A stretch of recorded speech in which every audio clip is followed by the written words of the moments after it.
యూట్యూబ్లో వీడియోలు ఓపెన్ చేయగానే పండగల రోజు అయితే 11 గంటలకల్లా అందరూ మంచి మంచి పట్టు చీరలు కట్టుకొని పూజలు కంప్లీట్ చేసేసి వీడియోలు పెడుతుంటారు. నాకైతే పండగ రోజు అంటే అస్సలు పని అవ్వట్లేదండి. ఎందుకో అర్థం కాదు. నేనైతే అసలు కనీసం నిన్ననైతే మామూలుగా డైలీ కట్టుకునే శారీ మీదనే ఉన్నాను. ఇంకా అంతే, మళ్ళీ ఇంకా మంచి చీర కట్టుకొని రెడీ అయిదామా అంటే అసలు అంత పని కూడా తీరనే లేదనమాట నాకు. చూస్తున్నారు కదా, ఇక భక్షాలు అయితే ఇంత బాగా వచ్చినాయి, చాలా బాగా వచ్చినాయి. స్వీట్ మోతాదైంది, అంతా కరెక్ట్గా సరిపోయింది భక్షాల్లో. ఇంకా ఈ వీడియో కూడా మా బాబుని తీయమని అనంగా తీసిండే అనమాట. పండగలప్పుడు కూడా వీడియో పెట్టకపోతే ఎట్లుంటుందిరా, కొంచెం తీయ అంటే మా బాబు తీసిండే అనమాట. మా భక్షాలు అయితే చాలా బాగా వచ్చినాయండి, చాలా స్వీట్గా వచ్చినాయి. అట్లాగే పచ్చడి కూడా బాగా చేసినాను. అయితే చూస్తున్నారు కదా, నార్మల్గానే అసలు నాకు పండగల రోజు రెడీ అవ్వడానికే కుదరదండి.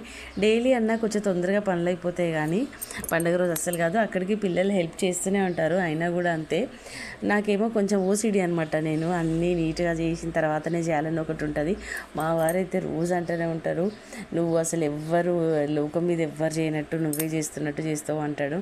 నేను కొంచెం బాగా ఎక్కువ నీట్నెస్ అంటే కొంచెం ఓవర్ అనమాట. అంటే నాకు నేను అనుకుంటున్నానో తెలియదు, కానీ కొంచెం ఇక చూశారు కదా, పండగ అయితే ఇలా జరిగింది. చిన్న గురిగిలోనైతే పచ్చడి పోసి పెట్టిన దేవుడి దగ్గర.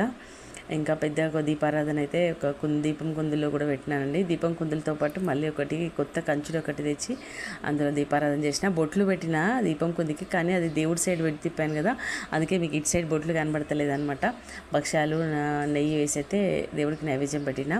ఇదిగోండి పచ్చడి కుండ అయితే తీసుకున్నా అండి. ఫ్రిడ్జ్ ఎంత ఉన్నా కూడా ఈ కుండలో నీళ్ళు తాగితే చాలా బాగుంటాయి, అందుకే కొంచెం పెద్ద సైజే తీసుకున్నాను అనమాట. కింద ముగ్గు వేసి ఇంకా పచ్చడి పట్టువకి కొంచెం కంకణం కట్టేసి బొట్లు పెట్టేసి, స్వస్తిక్ అనేది మనకి చాలా మంచిదంట, అందుకని చెప్పేసి నేను ఎప్పుడు స్వస్తిక్ వేస్తాను. అలాగే వెంకటేశ్వర స్వామి నామాలు కూడా వేస్తాను అనమాట దానికి.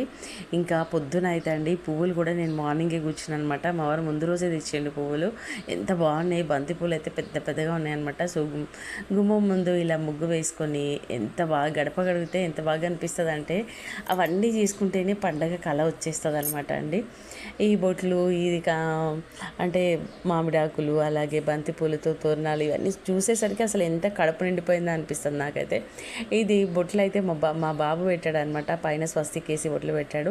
ఇంకా అట్లాగే ఈ గుమ్మానికి బంతిపూల మాల ఇవన్నీ కూడా అలంకరించేసుకున్నాము. చాలా బాగా అయితే ఇల్లు అయితే చాలా నీట్గా అనిపించింది.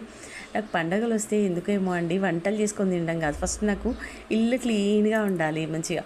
ఇది హాల్లో వేస్తాను అనమాట ఇలా ముగ్గు, ఇది లక్ష్మీదేవి ముగ్గు అంటారు. సో అందుకే ఇట్లా ఇంటి మధ్యలో వేస్తాను అనమాట హాల్లో. మా ఇంట్లో పెద్దగా సామాన్లు ఏవి లేమనమాట అండి, చాలా ఖాళీగా కనిపిస్తుంది. సో ఇదైతే దేవుడికి రూమ్ ఉంది, కానీ నేను దేవుడి రూమ్ ఏంటంటే చిన్నగా ఉండే అనమాట, కొంచెము కూర్చోవడానికి సరిపోతలేదు, అందుకని చెప్పేసి కిచెన్లో పెట్టిన దేవుడిని అయితే. మా పూజ అయితే ఇలా కంప్లీట్ అయిపోయిందండి. పండగ అయితే చాలా బాగా జరుపుకున్నాము. ఇలా ఇంట్లో పనుల వీడియో పెడితే ఒకరైతే అండి, మీ ఇంట్లో పనులన్నీ మాకెందుకు చెప్తున్నారు అనే కామెంట్ అయితే ఒకటి వచ్చి ఉండే అండి. ఇంకా ఏం పెడతామండి వీడియోలో, పండగలో మనం రెగ్యులర్గా పండగలు వస్తున్నప్పుడు ఇంట్లో పనులు ఎలా చేసుకున్నాము, పూజ ఎలా చేసుకున్నాము, ఇలాంటివే కదా పెడతాము. మరి ఇప్పుడు ఏం కామెంట్ పెడతారో తెలియదు, కానీ నాకు నచ్చింది అందుకని సో వీడియో అయితే పెట్టానండి. నచ్చితే వీడియో నచ్చింది అనుకున్న వాళ్ళు మాత్రం లైక్ చేయండి, కామెంట్ చేయండి. నా ఛానల్ని కొత్తగా చూస్తున్న వాళ్ళైతే సబ్స్క్రైబ్ చేసుకోండి ఫ్రెండ్స్. అలాగే నాకు సపోర్ట్ చేయండి మీ లైక్ వల్ల, కామెంట్ వల్ల. మీ చిన్న ఒక లైక్ మాకు ఎంతో వాల్యుబుల్ అనమాట. Boy friends.